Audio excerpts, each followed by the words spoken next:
नमस्ते, सलाम और जूले। स्वागत है आपका चीन का जवाब इस श्रृंखला के दूसरे भाग में। उम्मीद है आपको मेरी आवाज़ सुनाई दे पाएगी। यहाँ पर हवाएं चल रही हैं, बल्कि कल तो इतनी हवाएं चल रही थी कि हम रिकॉर्ड ही नहीं कर पाए, इसलिए देरी हुई, क्षमा कीजिएगा।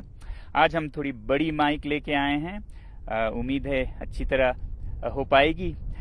तो मैंने पहले भाग में ये कहा था आपसे कि हम आपके सवाल, आपके कमेंट्स का जवाब देंगे इस भाग में, तो इसलिए हम आए हैं। और सबसे पहले जो बहुतों ने ये पूछा है सवाल, वो लेते हैं। पहला सवाल है, क्यों बायकॉट करें चीन को? क्या ये नफरत फैलाने के समान नहीं है?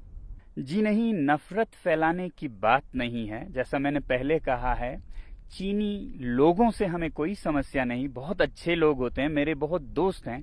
हमें समस्या है तो चीनी सरकार से, तंत्र से, जो कि विस्तारवादी है, जो कि शोषण करती है, उनसे समस्या है। चीन के हर बात पे दुनिया खामोश रहती है, तो ये एक वेकअप कॉल है जो हम दे रहे हैं। चीन के अंदर ही 140 करोड़ लोग लगभग बंधुआ मजदूर की तरह काम करते हैं। हुकूक, अधिकार नहीं है, कुछ बोलें तो वो गायब हो जाते हैं, और दुनिया उस पर खामोश है और सौदा करना चाहती है, बिजनेस एज यूजुअल। अंदर जाएं तो तिब्बतन बुद्धिस्ट 60 लाख में से 12 लाख मारे गए, लगभग 6000 मंदिर मठ तोड़े गए। दुनिया खामोश है, हम बिजनेस करना चाहते हैं। बात करते हैं सिंगजांग में युगुर मुसलमानों की। करोड़ की जनसंख्या है और 10 लाख युगुर मुस्लिम्स जेल में बंद हैं अभी इस वक्त, और हजारों मस्जिदें तोड़े गए हैं। दुनिया खामोश है, हम सौदा करने की बात करते हैं उनसे। श्रीलंका को देखिए, चीन के कर्ज में दबी जा रही है। ये जो पोर्ट है हम्बनतोटा का, वो तो बिक गया है चीन को, उसके कब्जे में है। पाकिस्तान इतने कर्ज में डूबा है कि शायद ये देश भी एक गुलाम सा हो जाए।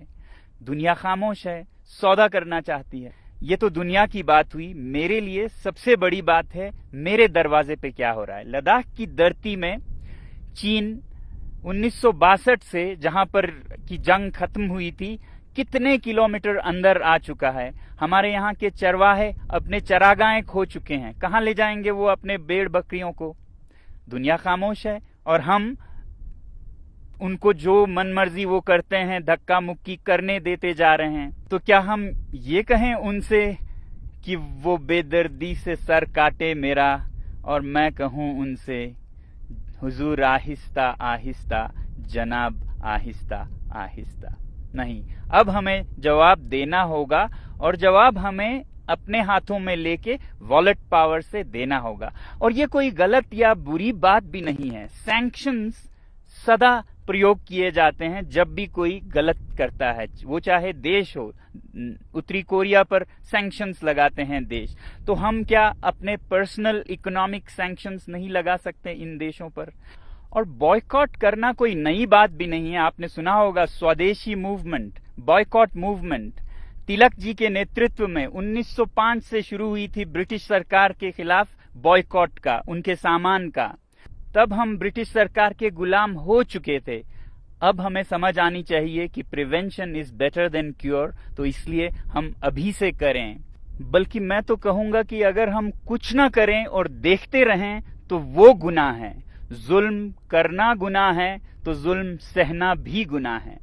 आप में से बहुतों ने दूसरा सवाल पूछा है, जनता को क्यों करनी पड़ी बैन या बॉयकॉट? हमारी सरकार क्यों नहीं बैन करती चीनी सामान को? देखिए, सरकारों के बंदिशें होती हैं, प्रोटोकॉल्स होती हैं, व्यापार बहुतरफा होती हैं, तो इसलिए सरकार के लिए शुरू में मुश्किल हो सकता है। मगर अगर जनता करे, जनता की अपनी मर्जी है, चॉइस है, कस्टमर इज द किंग, तो कोई दुनिया की ताकत उसे पूछ नहीं सकती कि आप ये क्यों नहीं खरीद रहे हैं, वो क्यों खरीद रहे हैं। वैसे भी हम सरकार के लिए क्यों इंतजार करें? जब लोग कुछ करने लगे तो सरकार वैसी ही नीतियां बनाती हैं जो लोगों की, जनता की मूड होती है।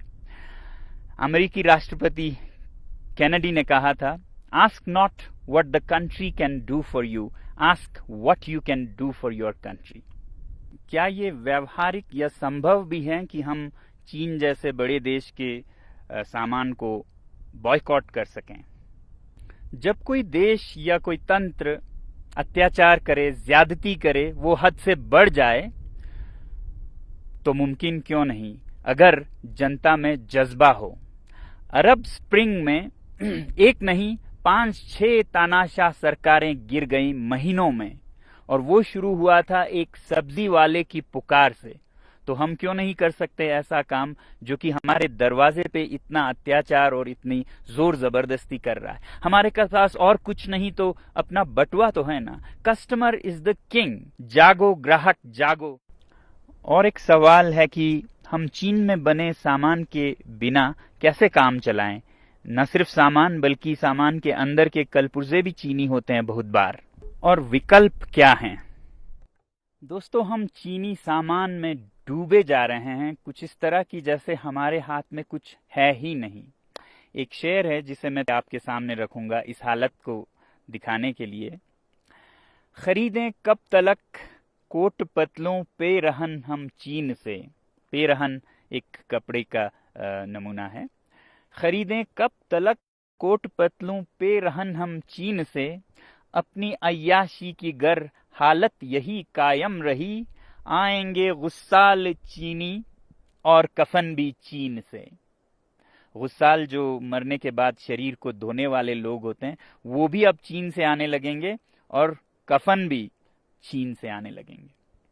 बहरहाल देखिए, जिंदगी प्योर इकोनॉमिक्स नहीं होती, सब कुछ पैसे में नहीं होता, कुछ उसूल भी होते हैं, अच्छे बुरे का कुछ फर्क इम्तियाज भी होता है। और हमारे तहजीब, हमारे मजहब हमें यही सिखाते हैं कि बुरे या गुनाह या पाप से जुड़े चीजों से दूर रहें। जैसे आप देखेंगे कि हमारे मुसलमान भाई शराब से दूर रहते हैं, कुछ भी हो वो नहीं पिएंगे। हमारे सिख भाई सिगरेट से दूर रहते हैं, तंबाकू से।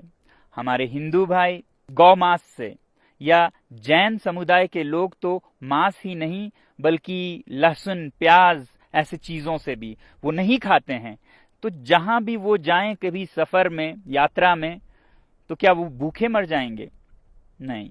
अगर दृढ़ निश्चय हो, पक्का इरादा हो, तो एक इकोसिस्टम, एक हालात बनती जाती है उस रास्ते में।